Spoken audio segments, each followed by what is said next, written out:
Les 14 h, bienvenue sur BFM TV si vous nous rejoignez cet après-midi dans l'après-midi info. Bonjour à tous, bonjour Benjamin. Bonjour Fanny, bonjour à tous. À la une de l'actualité de ce dimanche, l'enquête se poursuit après l'accident dans lequel est impliqué Pierre Palmade.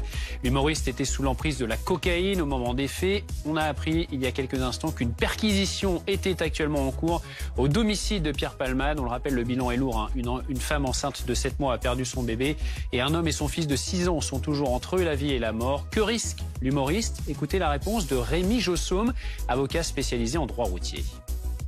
Dès lors qu'on a un homicide involontaire avec 2 circonstances aggravantes, la prise de stupéfiants et la vitesse excessive par exemple, on encourt le maximum du délit, jusqu'à 10 ans d'emprisonnement. L'espoir de retrouver des survivants du séisme survenu lundi en Turquie et en Syrie se réduit. Les autorités déplorent au moins 28 000 morts dans les deux pays. Un bilan provisoire qui pourrait doubler ou plus selon l'ONU. L'aide internationale s'organise. Pour la Croix-Rouge française, l'urgence est à l'approvisionnement en eau des survivants.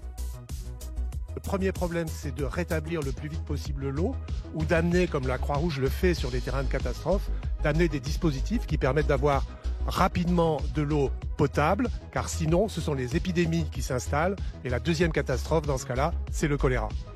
Et puis la mobilisation contre la réforme des retraites n'a pas faibli hier. Les syndicats envisagent de durcir le mouvement avec une France à l'arrêt le 7 mars. Et demain, les débats vont reprendre à l'Assemblée. Que peut-il se passer désormais? Écoutez ce qu'en pense Patricia Drevon, secrétaire confédérale de Force ouvrière.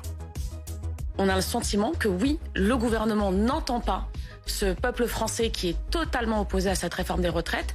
Il n'entend pas l'opposition au sein de l'Assemblée nationale qui est opposée également à cette réforme. Nous, finalement, on est un porte-voix de la société aujourd'hui telle qu'elle est.